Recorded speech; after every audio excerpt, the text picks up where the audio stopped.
Hola, buenas noches. Buenas noches, doctor. Buenas noches, ¿Me están doctor. escuchando?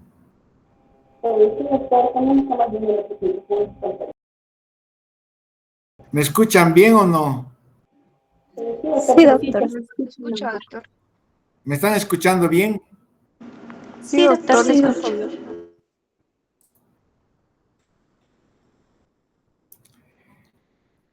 Ay, ay, ay.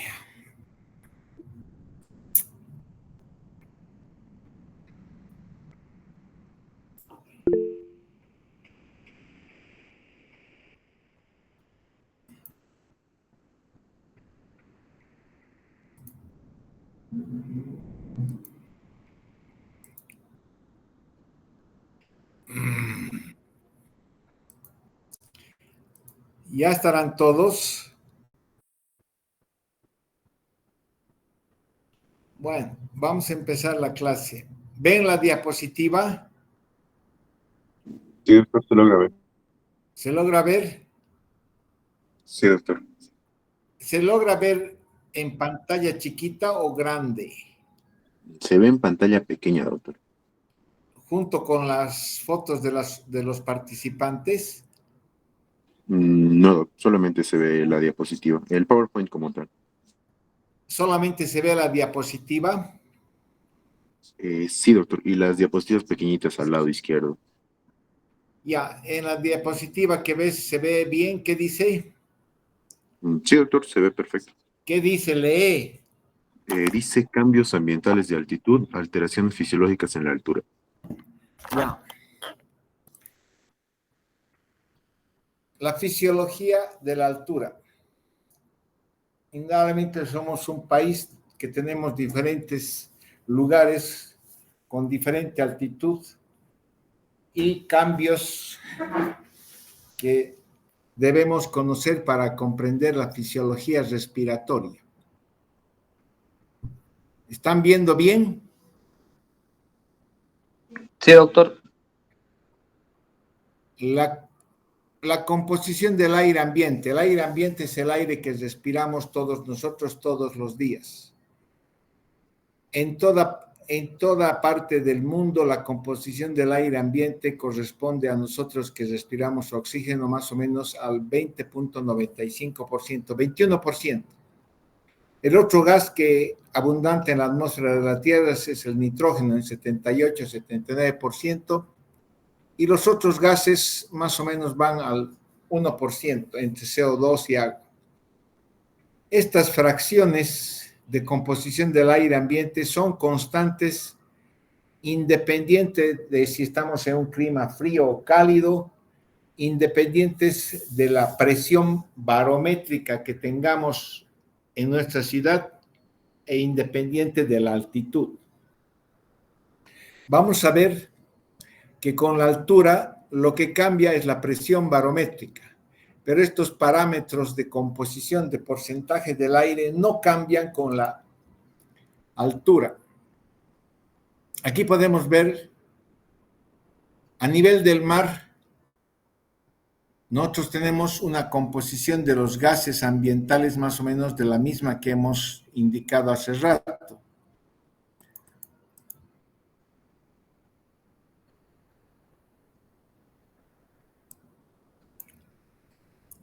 %21 de oxígeno, nitrógeno 79%, CO2 0.04, agua 0.46.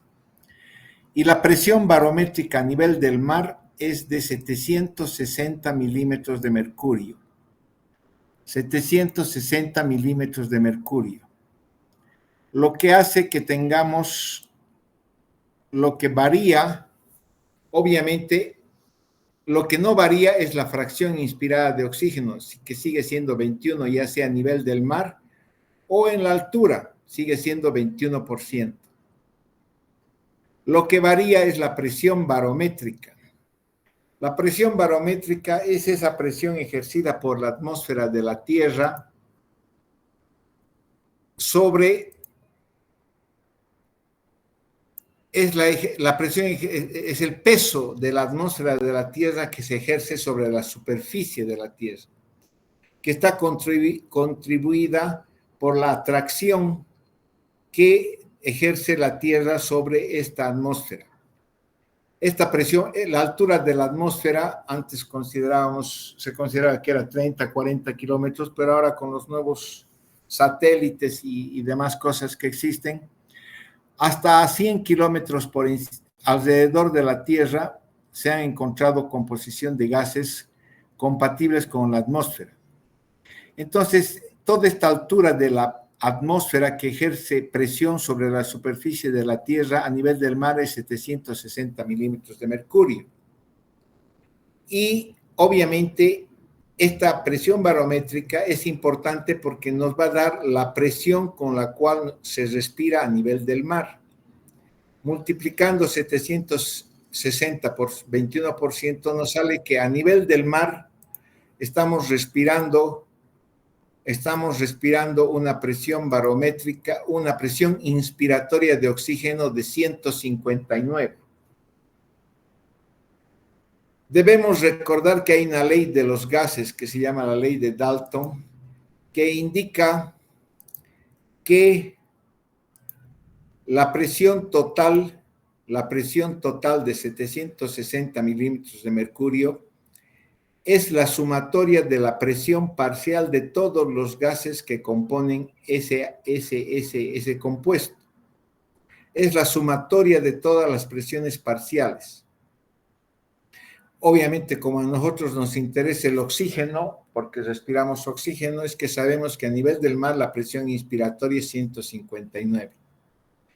En la altura, la composición de los gases no cambia. Sigue siendo la misma, 21% de oxígeno, 78.79% de nitrógeno. Lo que cambia es la presión barométrica. En la altura ya no es 760, obviamente en este ejemplo es de 440. Vamos a ver que a diferentes niveles, a diferentes alturas, las presiones barométricas son diferentes. Lo que no cambia es la fracción inspirada de oxígeno, la composición del aire, pero sí lo que cambia es la presión con la que respiramos el oxígeno en las alturas, porque multiplicando 440 por 0,21 nos sale con que a esta altura, a esta presión barométrica, solamente estamos respirando con 92 milímetros de presión en la atmósfera, mientras que a nivel del mar tenemos 159 milímetros de mercurio. Esta diferencia de valores hace que la presión alveolar de oxígeno sea diferente. Entonces vemos que, por ejemplo, a nivel del mar, yo tengo una presión de 760 milímetros de mercurio. En Bogotá, que está más o menos a la misma altura de Cochabamba, en Cochabamba estamos a 2.570 metros y obviamente la fisiología nos permite, los estudios hechos en Bogotá a 2.600 metros nos permite aproximarnos a la fisiología de Cochabamba. En Bogotá la presión barométrica es 560 milímetros de mercurio. Diferente de los 700, ha bajado 200 milímetros de mercurio por subir del nivel del mar a 2.600 metros. Pero la composición del aire en todo lugar sigue siendo la misma. La fracción inspirada de oxígeno sigue siendo 21%. Esto es importante porque influye en la presión alveolar de oxígeno.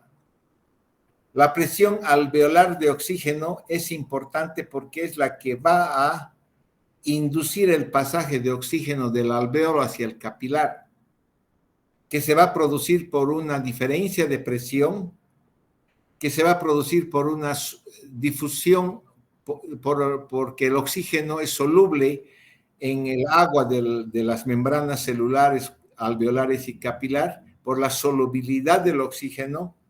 Entonces va a permitir que pase el oxígeno del alvéolo al capilar. Y nosotros vamos a tener una sangre que se oxigena. Cuando la relación es una cosa importante que debemos conocer, es la relación ventilación-perfusión. La relación ventilación-perfusión significa cuánto de aire entra a este alvéolo y cuánto de sangre está circulando por este capilar.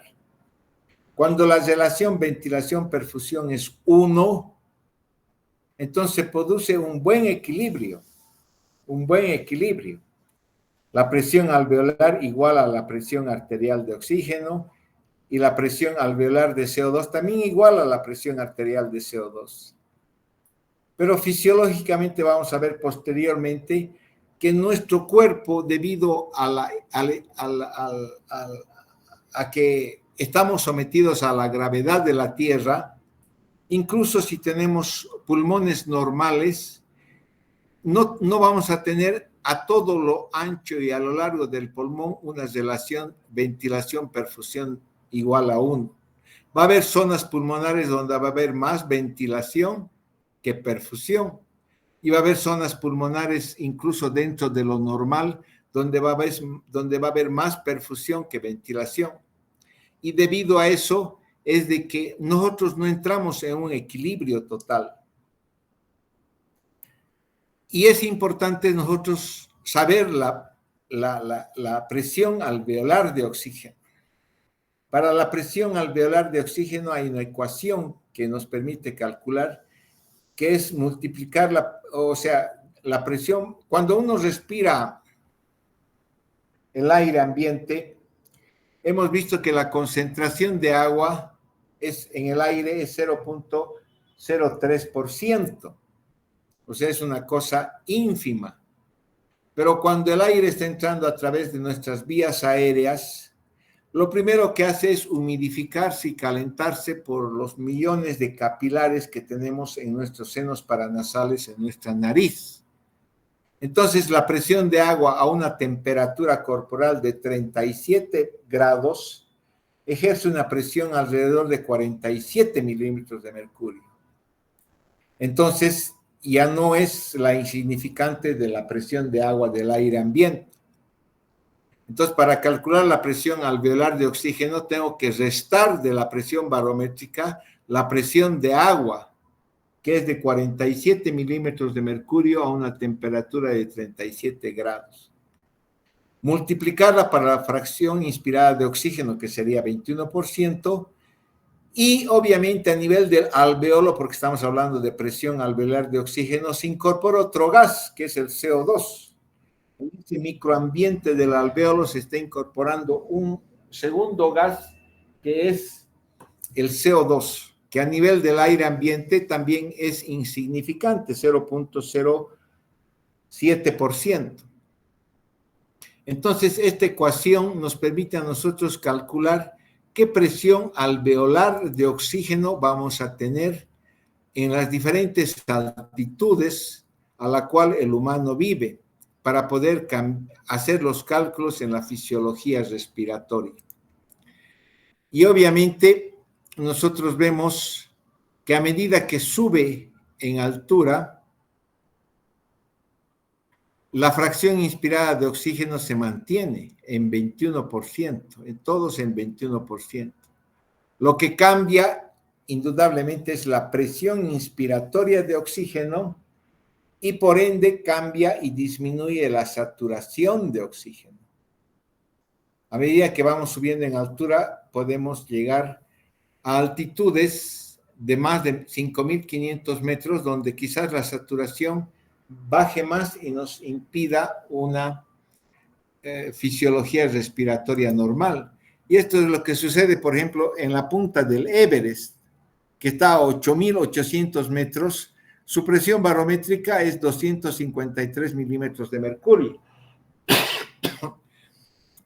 La concentración de oxígeno es la misma a todo nivel, 21%. Pero al bajar la presión barométrica, hace que la presión inspiratoria de oxígeno sea apenas de 43 milímetros de mercurio.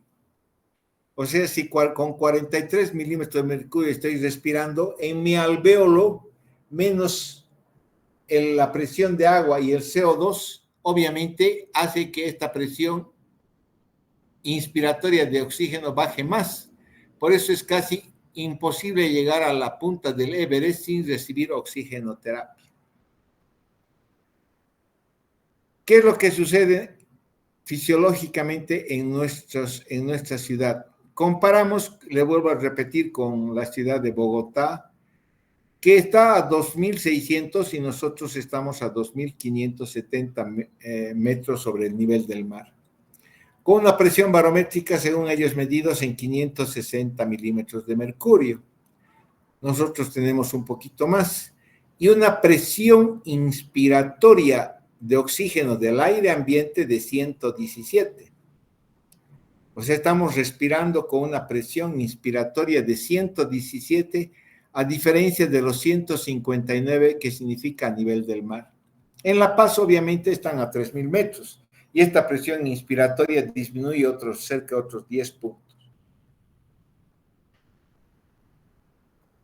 Entonces, cuando la presión barométrica va disminuyendo, en Cochabamba tenemos una presión barométrica de 565 milímetros de mercurio. Nuestra presión inspiratoria de oxígeno en el aire ambiente es 118. Y nuestra presión alveolar en Cochabamba es alrededor de 80. Y la presión de CO2 alveolar es alrededor de 32. En La Paz, obviamente, los valores son mucho más bajos. En el gas alveolar de La Paz está calculado más o menos 60 milímetros de mercurio. Entonces, eso hace que en La Paz, obviamente, tengan valores más bajos de oxigenación. Entonces, en Cochabamba, a 2.570 metros sobre el nivel del mar, tenemos una presión barométrica de 565 milímetros de mercurio. Y con una concentración de oxígeno de 21%, estamos respirando. La forma como calcular la presión inspiratoria de oxígeno es multiplicar la presión total de la presión barométrica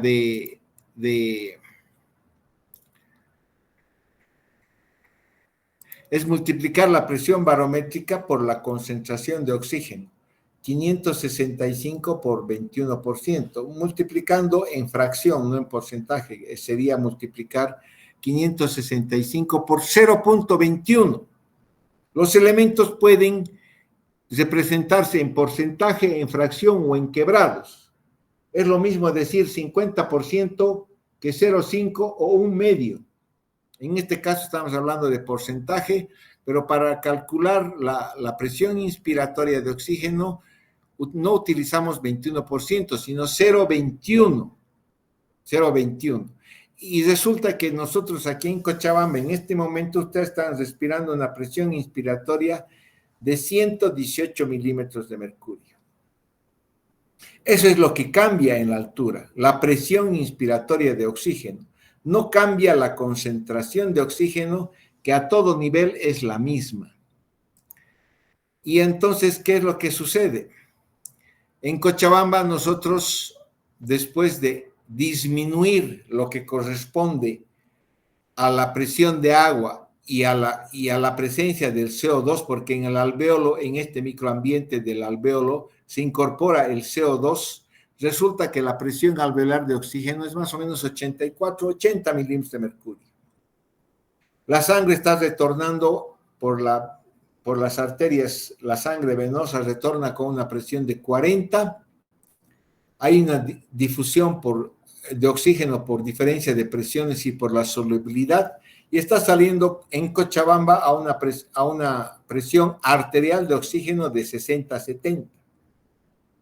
No logramos un equilibrio total, o sea, no logramos tener 84 milímetros de mercurio en presión arterial, no logramos un equilibrio total por las razones que hemos señalado, porque fisiológicamente no todo nuestro pulmón tiene la misma relación ventilación-perfusión. No todo el pulmón, no todos los alvéolos tienen la misma, la relación ventilación-perfusión ideal, que es 1. y además que el flujo de sangre es rápido y la solubilidad de las moléculas de oxígeno en el transcurso del proceso de difusión es menor que el CO2. Por lo tanto, siempre vamos a tener una diferencia alveolar arterial de oxígeno de más o menos 10 a 20 milímetros de mercurio, incluso en condiciones normales. Indudablemente, cuando hay enfermedad de este alvéolo, esta diferencia alveolar arterial de oxígeno va a aumentar, porque este alvéolo ya no va a tener 84 de presión alveolar, sino quizás tenga 60, quizás tenga 65, dependiendo qué patología tiene, que es lo que vamos a ver en las clases posteriores. A diferencia, el CO2 es una molécula muy soluble en agua, por lo tanto se equilibra. El CO2 está volviendo por la sangre venosa a 45 milímetros de mercurio y se equilibra rápidamente porque la molécula del CO2 es extremadamente difusible. Entonces, la presión arterial de oxígeno es de 30 a 32. O sea, en condiciones normales, la presión alveolar de oxígeno es igual a la presión arterial de oxígeno. No hay esa diferencia que tenemos como con el oxígeno. Cuando tenemos una presión arterial de oxígeno alrededor de 60, 70 milímetros de mercurio, como la que tenemos en Cochabamba, con una CO2 de más o menos 32 y una saturación de más de 90%, no hay alteraciones en la presión arterial, ni en las presiones del corazón derecho, ni en la arteria pulmonar o en el capilar pulmonar. O sea, seguimos teniendo la misma fisiología que si estuviésemos a nivel del mar. Con un poco menos de oxígeno, sí, pero sin alteraciones en las presiones. El diámetro del corazón no está aumentado y el espesor no es mayor y el electrocardiograma es normal. O sea, no nos diferenciamos a vivir a nivel del mar. Obviamente estas condiciones no se dan igual en las personas que viven a mayor altitud. Por encima de 3.000 metros, la fisiología cambia completamente. Y ahí vienen los cambios que suceden en el humano cuando vivimos en la altura. Primero analizamos los cambios que suceden a nivel del mar. Cuando el niño nace y el ginecólogo clampea el cordón umbilical, cierra el cordón umbilical, se suspende la circulación placentaria y en ese momento lo que el ginecólogo le da 2 palmadas en la planta del niño y obviamente este empieza a llorar. Y llorar significa que mete aire. Entonces hay una expansión pulmonar, porque durante toda la vida fetal el niño recibe sangre, oxígeno y nutrientes por el cordón umbilical de la madre. Y sus pulmones están completamente colapsados durante los 9 meses de gestación. Están colapsados y no tienen nada de sangre ni aire. Bueno, llega sangre, ¿no? Pero lo que no tienen es aire. Entonces, esta adecuada oxigenación alveolar del niño al nacer y a llorar por primera vez produce una dilatación de las arterias y arteriolas pulmonares. Reduce enormemente la resistencia vascular pulmonar y hay un aumento del flujo sanguíneo pulmonar. En las primeras horas la presión en la arteria pulmonar desciende y a las 72 horas alcanza más o menos la presión del adulto a nivel del mar, que es más o menos a 16 milímetros de mercurio, la presión de la arteria pulmonar. La estructura de la vasculatura pulmonar evoluciona en los meses siguientes, evoluciona hacia un aumento del lumen de la luz de la arteria pulmonar. De las pequeñas arteriolas incrementa porque se reduce la capa media de células musculares lisas. Esto es importante que recuerden porque esto no va a suceder en la altura. Las arteriolas, estas son las arteriolas pierden todo el estrato de células musculares lisas que había en el feto y se fusionan sus láminas elásticas internas y externas. La relación de del grosor de la pared con la luz de la arteria en el recién nacido es 1:1, mientras que cuando llega ya a los 12 meses es 1:10. El predominio del ventrículo derecho en el momento del crecimiento del niño se reduce y pasamos a un predominio de ventrículo izquierdo como normalmente es. Sin embargo, en la altura, cuando sobre todo es los niños que nacen por encima de 3.500, 4.000 metros, el proceso de remodelación vascular y la reducción de la presión de la arteria pulmonar es lento. A 4.500 metros, la presión de la arteria pulmonar no se reduce a los 16 milímetros de mercurio como era a nivel del mar, a 16 milímetros de mercurio como era a nivel del mar, sino se queda alrededor de 50 milímetros de mercurio. Hay, obviamente, este aumento de la presión de la arteria pulmonar hace que a niveles de la altura persistan esos conductos que en el feto eran útiles para pasar la sangre del lado derecho hacia el lado izquierdo del corazón, que son el conducto arterioso y el foramen oval interauricular. Hay una mayor frecuencia de la persistencia de estas aberturas en la altura. A los 5 años recién el niño tiene un promedio de 45 milímetros de mercurio de presión en la arteria pulmonar y se queda más o menos alrededor de 30 milímetros de mercurio. Se queda en 30 milímetros de mercurio, lo que es diferente del nivel del mar, que era más o menos 16 milímetros de mercurio. La presión en la arteria pulmonar de los adultos en la altura se queda más o menos alrededor de 30. Y en Cochabamba la presión de la arteria pulmonar es más o menos, la sistólica es de 30 milímetros de mercurio. La estructura fetal de las arterias y arteriolas involuciona muy lentamente.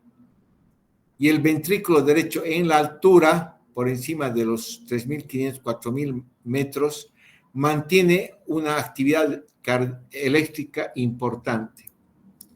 Entonces, ¿qué es lo que sucede cuando cerramos el cordón umbilical? A nivel del mar, una vez que se cierra la placenta, empieza a circular sangre por la arteria pulmonar, el foramen oval se cierra, que es el conducto por donde del niño pasaba sangre oxigenada durante su vida fetal, y también se cierra el conducto arterioso que comunicaba la arteria pulmonar con la aorta. Y obviamente la sangre empieza a circular por la arteria pulmonar, que adquiere menor resistencia. Pero en la altura, en el niño de la altura, se produce una vasoconstricción arteriolar hipóxica, porque las presiones inspiratorias de oxígeno debido a la baja presión barométrica disminuyen. Y esto induce a que se mantenga una vasoconstricción arteriolar hipóxica que no sucede a nivel del mar. Entonces, esto hace que la arteria pulmonar tenga una mayor resistencia comparado con el nivel del mar. Una mayor resistencia en la arteria pulmonar. Y esto hace que el foramen oval mantenga abierto. Y ahí hace que la incidencia de comunicación interventricular sea mayor, interauricular sea mayor en la altura que a nivel del mar. Lo mismo que el conducto arterioso que une la arteria pulmonar con la aorta, es el ductus, se mantiene permeable con mayor frecuencia en la altura que a nivel del mar, debido a este aumento de la resistencia vascular pulmonar y de la presión de la arteria pulmonar. Las arterias pulmonares. Si ustedes se fijan, las arterias pulmonares a nivel del mar, su pared se adelgaza completamente y tiene una pequeña capa de células musculares lisas. obviamente el lumen es mucho más grande que a nivel de la altura, donde se mantiene una capa importante de células musculares lisas debido a esa vasoconstricción pulmonar hipóxica. Necesitan que de estas células musculares que están representadas por este anillo plomo, se mantiene grueso. Hay una gruesa capa de células musculares lisas entre la membrana elástica interna y la externa. Eso es en las arterias. Y en las arteriolas a nivel del mar se fusionan las capas elásticas internas y externas y no hay músculo liso en las arteriolas. Obviamente, esto disminuye la resistencia vascular pulmonar, mientras que en la altura persiste una capa de músculo liso. Hay una muscularización entre las láminas elásticas internas y externas, y esto disminuye el lumen de la arteriola. El lumen, el círculo marcado en rojo, disminuye, y al disminuir el lumen, obviamente, aumenta la resistencia vascular y la presión en la arteria pulmonar. Comparados a 4.500, la presión sistólica pulmonar, esto es a nivel en la altura, se mantiene alta, mientras que a nivel del mar baja rápidamente. Y la presión diastólica pulmonar también se mantiene elevada. O sea, hay una hipertensión arterial pulmonar a diferencia de, esta es en la altura y esta es a nivel del mar, que baja rápidamente. A los 5 años está prácticamente en condiciones normales.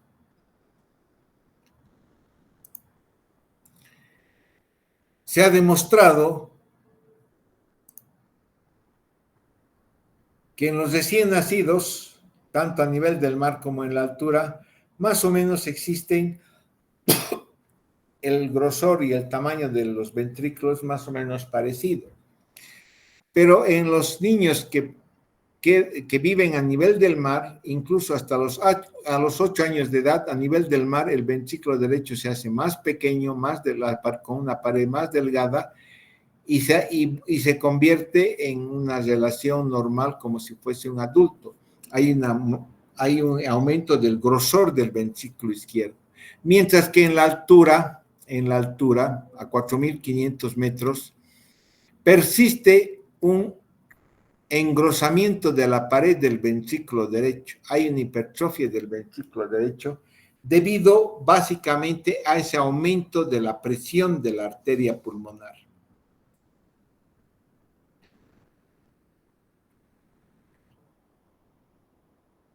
En la arteria pulmonar, la hipoxia, ¿qué produce? Vasoconstricción de todas las arteriolas.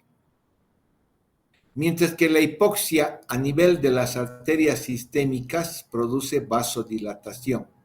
Esto es para mejorar la circulación a nivel del sistémico, ¿no es cierto? Entonces, los cambios producidos por la hipoxia que se presenta en las alturas por disminución de la presión barométrica son diferentes a nivel pulmonar que a nivel sistémico. A nivel sistémico inducen vasodilatación para mejorar la perfusión de los tejidos, mientras que a nivel pulmonar producen vasoconstricción, y esto induce a un aumento de la presión de las arterias pulmonares.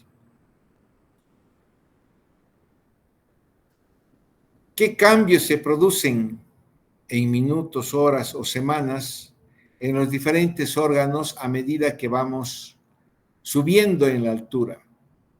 A medida que subimos en la altura hay una hipoxia barométrica, una hipoxia ambiental. No diremos una hipoxia, sino que baja la presión inspiratoria de oxígeno. Inicialmente en horas, debido a la vasodilatación sistémica, de repente yo tengo un aumento del flujo sanguíneo cerebral. Y por eso es frecuente que cuando vayamos a La Paz o al Alto, una de las primeras cosas que sentimos es una presión, es un dolor de cabeza, porque aumenta el flujo sanguíneo cerebral. En minutos y horas nosotros aumentamos nuestro nivel de ventilación, aumentamos la frecuencia respiratoria y el volumen corriente con el que movemos la ventilación. La presión en la arteria pulmonar va aumentando progresivamente. Incluso si no hemos nacido a nivel en la altura, debido a la vasoconstricción pulmonar que se produce por la altura, después de semanas desarrollamos una hipertensión arterial pulmonar. La frecuencia cardíaca aumenta y aumenta el gasto cardíaco. Mecanismos compensatorios para aumentar el aporte de oxígeno a los tejidos.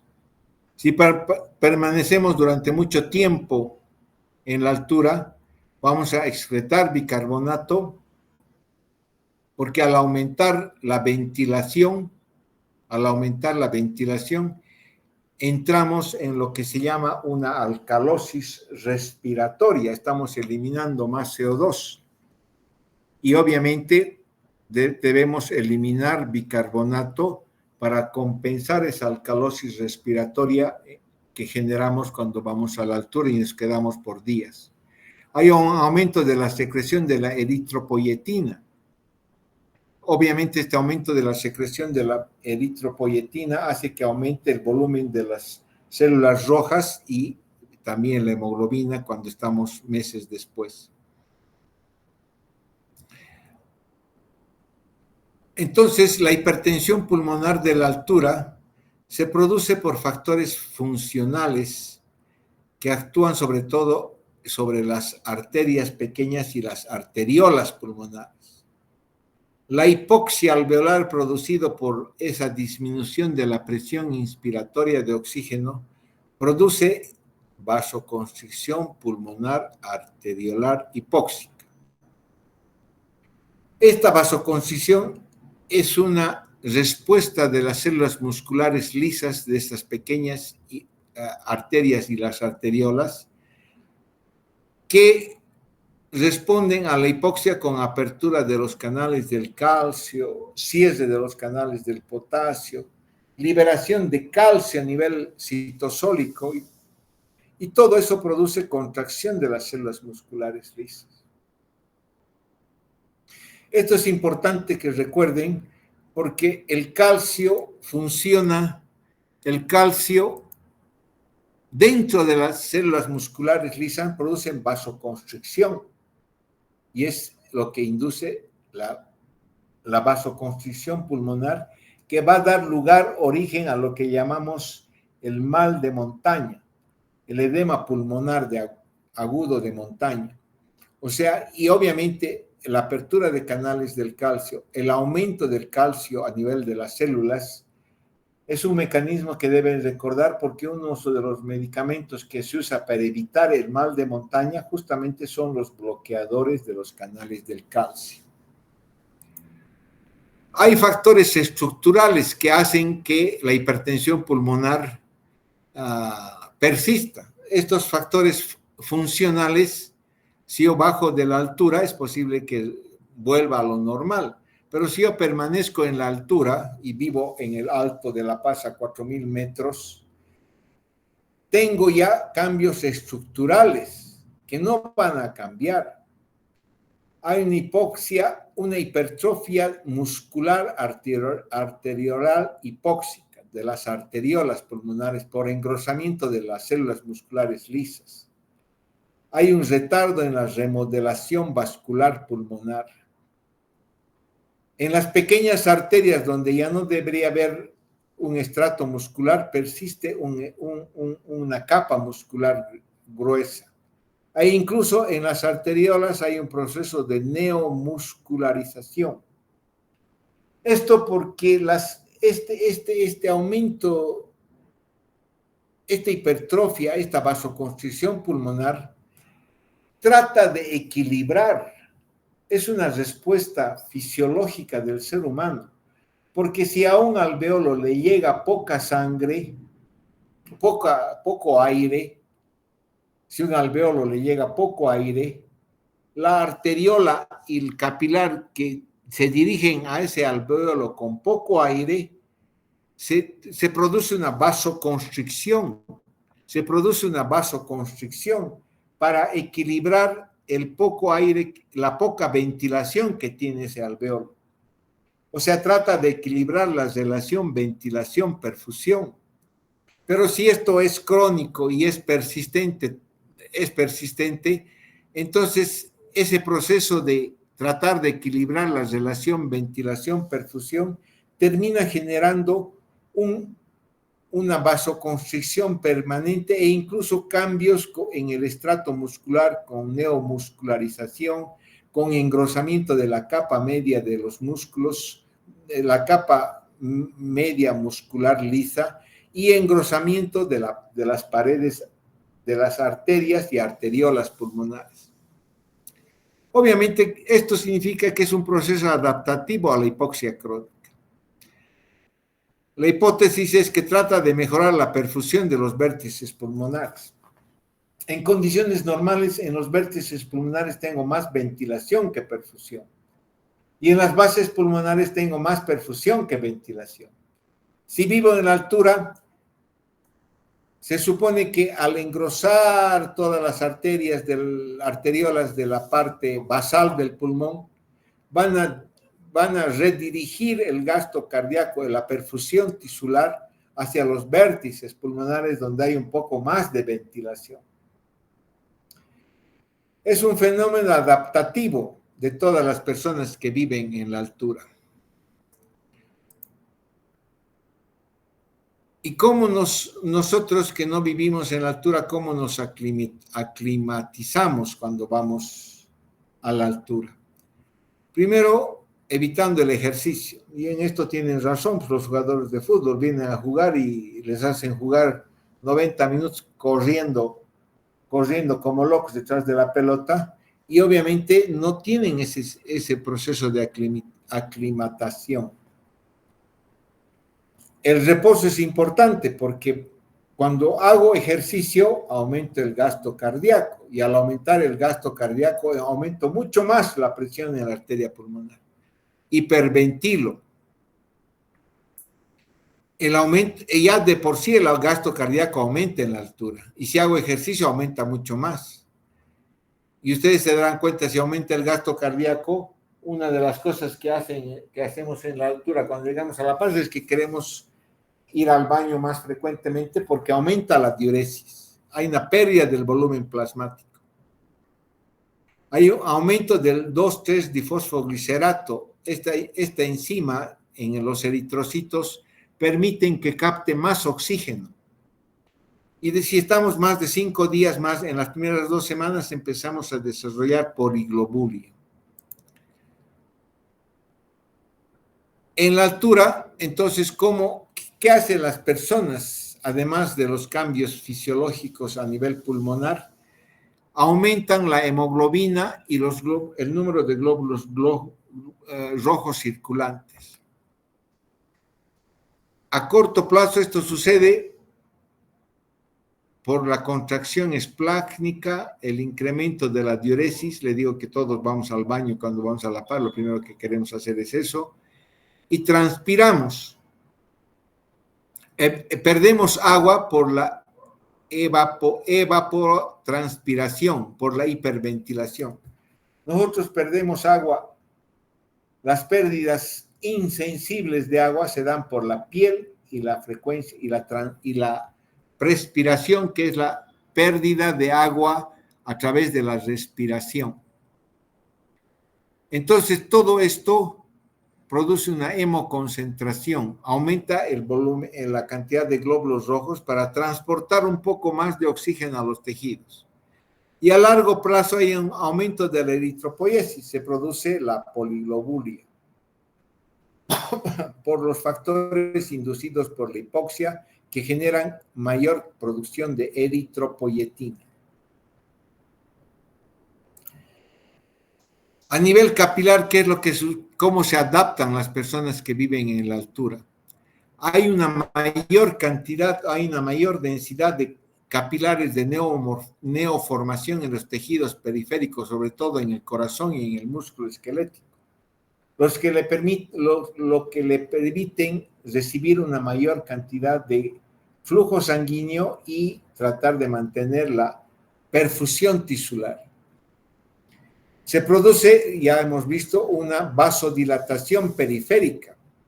La hipoxia a nivel sistémico produce una disminución de la resistencia con vasodilatación periférica que está mediada por la generación de adenosina y óxido nítrico. Y los capilares se mantienen abiertos en mayor tiempo. Todos estos factores hacen que aumente y se mantenga el aporte tisular de oxígeno. Además que se forman capilares nuevos. Y no solamente aumenta el aporte de oxígeno, sino que hay un aumento en la extracción tisular de oxígeno. Vamos a ver posteriormente que los tejidos tienen que extraer el oxígeno de los capilares sistémicos.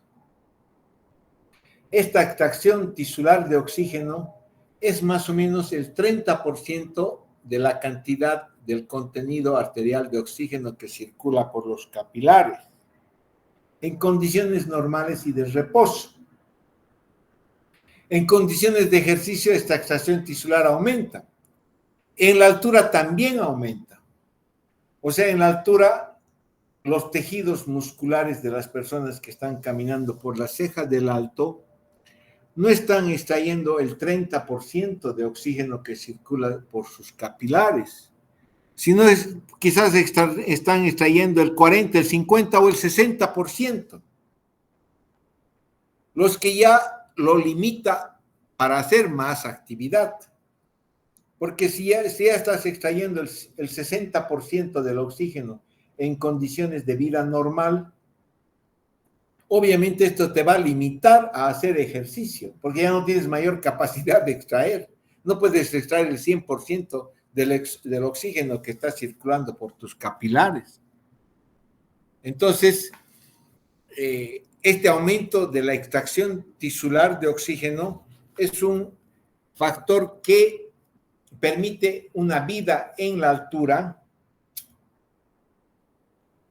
pero que les limita su actividad, porque ya se están extrayendo todo el oxígeno en condiciones basales de su vida normal, y si hacen un poco de ejercicio ya no tienen más oxígeno que extraer. ¿Qué cambios suceden en el equilibrio ácido-base? Una vez que subimos a la altura, lo primero que hacemos es aumentar el volumen minutos respiratorio. Aumentamos la frecuencia respiratoria y el volumen corriente. Esto hace que el CO2 disminuya inicialmente. Al disminuir el CO2, entonces empezamos a aumentar el pH y entramos en una alcalosis respiratoria por la altura en los días siguientes a nuestra llegada a una altura importante. El bicarbonato inicialmente no cambia, porque el riñón, una vez que llega a La Paz, no va a empezar a excretar bicarbonato. Eso va a tardar varios días en suceder. ¿Va a aumentar la diuresis? Sí, va a aumentar la diuresis porque aumenta el gasto cardíaco, hay mayor flujo sanguíneo hacia los riñones. Pero no pierde bicarbonato inicialmente, sino después de varios días, recién, debido a la alcalosis respiratoria, el bicarbonato empieza a disminuir.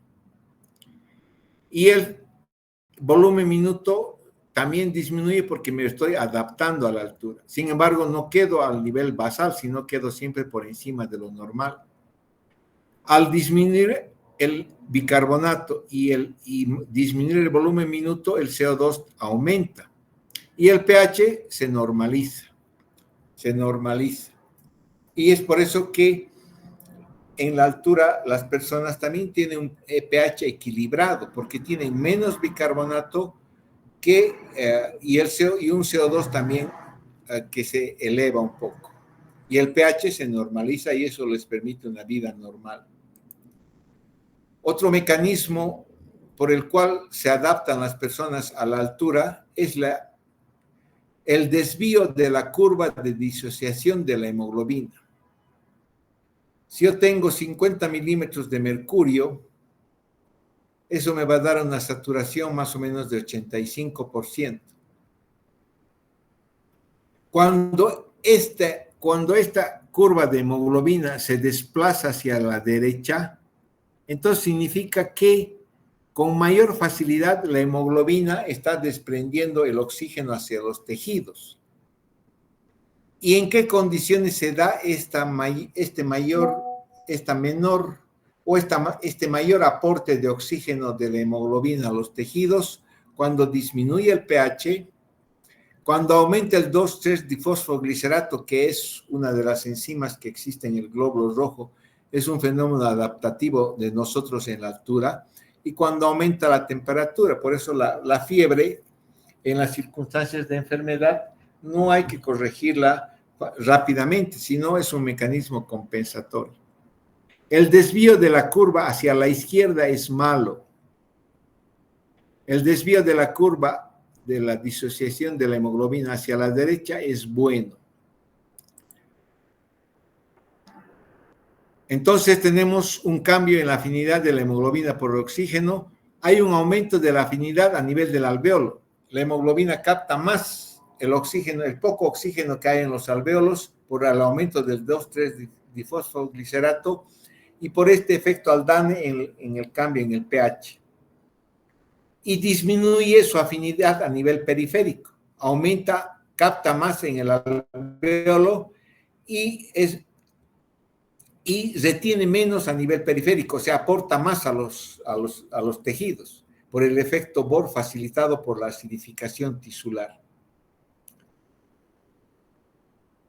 La reserva circulatoria. Hay un aumento del gasto cardíaco con un aumento de la frecuencia cardíaca. A largo plazo hay, obviamente, una hipertrofia ventricular y elevación del volumen sistólico. Aumento de la irrigación con aporte para aumentar el flujo sanguíneo hacia los tejidos, por redistribución del flujo sanguíneo regional. En vez de ir la sangre hacia la piel, va hacia los músculos. Modificación de los factores geológicos de la sangre. Hay mayor deformación de los eritrocitos en la microcirculación, lo que le permite pasar eritrocitos por capilares neoformados o más densamente abundantes en los tejidos. Todo esto y lo anterior contribuye a ómicos y les permite una vida adecuada en la altura. Las respuestas metabólicas, aumento de las catecolaminas, de los corticoides, de la hormona antidiurética, la hormona tiroidea, la insulina, hay disminución de la aldosterona y de la renina. Todos estos cambios son fenómenos hormonales adaptativos de las personas que viven en la altura. Estos cambios pueden ser reversibles en personas que están expuestas a largo tiempo en la altura y les permiten llevar una vida normal. Ustedes pueden decir, ¿cómo puede vivir 1.200.000 personas en el alto? Si la altura del alto es 4.000 metros y la presión inspiratoria de oxígeno es muy baja. Todos estos factores les permiten adaptarse a la altura. Pero puede haber estos fenómenos de adaptación, significa que las personas hacen poliglobulia. Hay un aumento en la capacidad de difusión del oxígeno de los alvéolos, el poco oxígeno que llega a los alvéolos hacia la sangre, y hay un aumento en la densidad de los capilares en los órganos, sobre todo de los músculos, lo que les permite una vida normal, ¿no?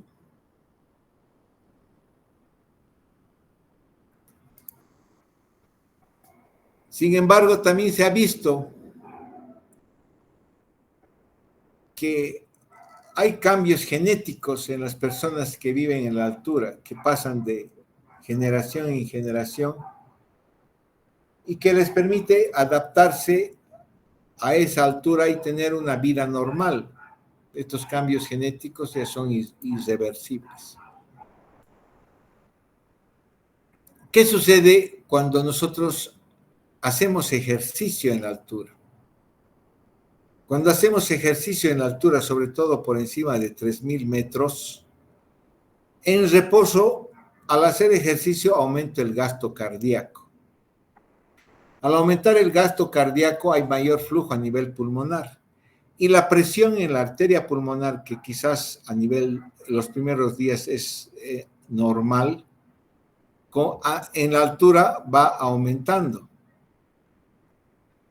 A nivel del mar es 15 milímetros de mercurio y cuando llego a los 4.000 metros es casi 30 milímetros de mercurio, la presión en la arteria pulmonar. Pero esto cambia bruscamente con el ejercicio. Con el ejercicio, al aumentar el gasto cardíaco, aumenta mucho más la presión en la arteria pulmonar. Y no solamente quizás llegue a los 30, que es de reposo, sino suba hasta 60, 70 milímetros de mercurio la presión en la arteria pulmonar. Y este es el factor limitante para realizar un ejercicio extremo en las alturas. Y es el factor también que va a inducir a lo que vamos a ver posteriormente, que es el mal, que es la enfermedad pulmonar de la altura. Porque con la altura y un ejercicio aumentamos mucho la presión en la arteria pulmonar. Y este aumento de la presión de la arteria pulmonar no es tolerada por el ventrículo derecho. El ventrículo derecho está acostumbrado a funcionar a una presión de alrededor de 30 milímetros de mercurio a lo sumo. Pero cuando va superando estos valores, entonces, y sobre todo si es un aumento súbito por subir a la altura y realizar ejercicio en la altura, este aumento súbito de 60, 70, 80 milímetros de mercurio no es tolerada por el ventrículo derecho y el individuo entra en lo que se llama la enfermedad pulmonar por la altura. Entonces, ¿qué es lo que tenemos en la altura? En reposo y en ejercicio, obviamente, aumenta el gasto cardíaco. Esa es una respuesta fisiológica de todo ser humano al realizar ejercicio. Pero la presión en la arteria pulmonar en la altura aumenta mucho, a diferencia de a nivel del mar, donde también aumenta, pero obviamente no a valores tan elevados que alteren la función del ventrículo derecho. Esta presión, esta elevación de la presión de la arteria pulmonar por encima de 50 milímetros de mercurio, y si es una elevación aguda, va a producir una disfunción del ventrículo derecho. Y esto está producido porque aumenta la resistencia vascular pulmonar, porque se produce una vasoconstricción pulmonar hipóxica. A nivel del mar, la resistencia vascular es 73 dinas por centímetro y quizás se mantiene por el reclutamiento capilar con el ejercicio en valores normales y la variación de la presión a nivel del mar es poca. Pero en la altura, esta resistencia aumenta por la vasoconstricción pulmonar y eso hace que aumente mucho la presión de la arteria pulmonar. Y este es el factor limitante para hacer ejercicio y es el factor que contribuye a la enfermedad pulmonar por la altura. Entonces, vivir en la altura, que son lugares, paraísos hermosos, tiene sus consecuencias fisiológicas, tanto en la oxigenación como en las presiones en la arteria pulmonar, que obviamente podemos tolerarlas si tenemos un cuidado adecuado, o puede llevarnos a lo que llamamos la enfermedad pulmonar de altura, que vamos a ver en algún otro momento. ¿Tienen alguna pregunta?